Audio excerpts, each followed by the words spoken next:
Did you guys get an orchid as a gift and then you don't know exactly what to do with it when it starts to fade? So when you see the flowers, the blooms start to fade, get soggy and drop, okay, that's the time when I usually decide to take it out of the original container.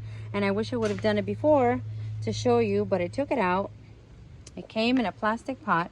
I had already taken out all the medium, and I will do it with another one, but this is the fast version. I took it out, and in here the medium was so disintegrated that it looked like actual soil.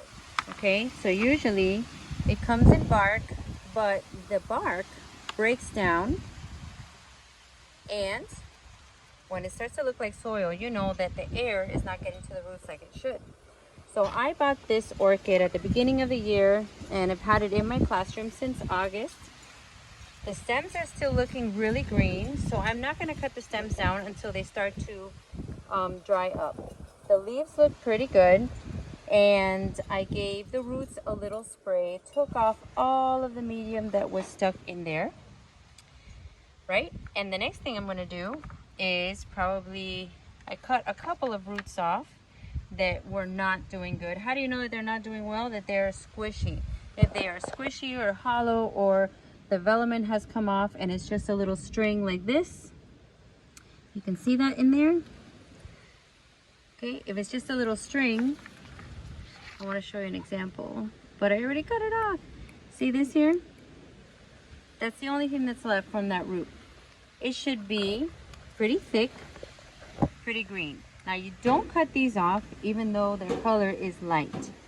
You don't cut these off. They're only light because they've been in here and they haven't been getting sun, so they haven't photosynthesized.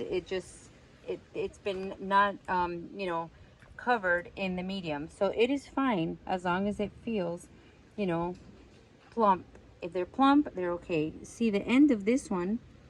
The end of this one is dry. Look, it even comes off by itself. You can get rid of that. Okay, next step is to find an appropriate pot. This would be okay because it has holes in the bottom, but I personally rather have something like this. Does it necessarily have to have these on the side? No, it doesn't, but it should have drainage on the bottom. So my next step is to put her in here. I already measured her out. I think this would be a nice size. I'm going to put her in here, and I am going to put fresh bark. Fresh bark. This is the kind of bark I like to use. Medium size, and I'll show you what she looks like when she's ready to go. Okie dokie, so these leaves are in the position that they want to be. I'm not going to try to straighten them out.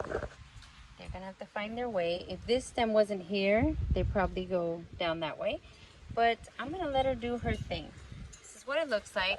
Nice fresh bark, green roots because I have watered her. She is hydrated and ready for the next phase, which is growing. And she's going to tell me if I need to cut these down or not. If they stay green, she could bloom again. It might not be as much as the first time, okay? But it's okay. For me, it is totally fine. I let them tell me what they want to do. If this stalk, okay, starts to dry up, starts to get yellow, and then brown, I don't even wait until it's brown. So the next step is to figure out if you're going to cut down your stems or if you're going to let them remain. So they could bloom again. I would cut this part off, maybe above a node. That is what they say to do, cut it above a node, and then they might bloom from that node later on. If this plant stays green, if the stems stay green, I'm going to let them continue to tell me what they want to do. If it starts to turn yellow or starts to brown or get dried up, then you know that's not going to bloom again. It will be done. And when it's done and starts to turn brown, I usually just cut it down at the base of where it came out from, all the way at the bottom. That's what I do. Give them a chance to grow, give them a chance to start all over again. and rest. That's what I like to do. But sometimes I wait until it tells me if it's going to rebloom or not. And if it does, it only wants to do a couple flowers, that's fine with me as well. This, guys, would be an example of that. I didn't cut the stems all the way down. I cut them right above a node, and this is what happened. It started to grow more spikes towards the sun, and the spikes have buds, and it will rebloom again. So it's up to you. It's up to you what you like to do.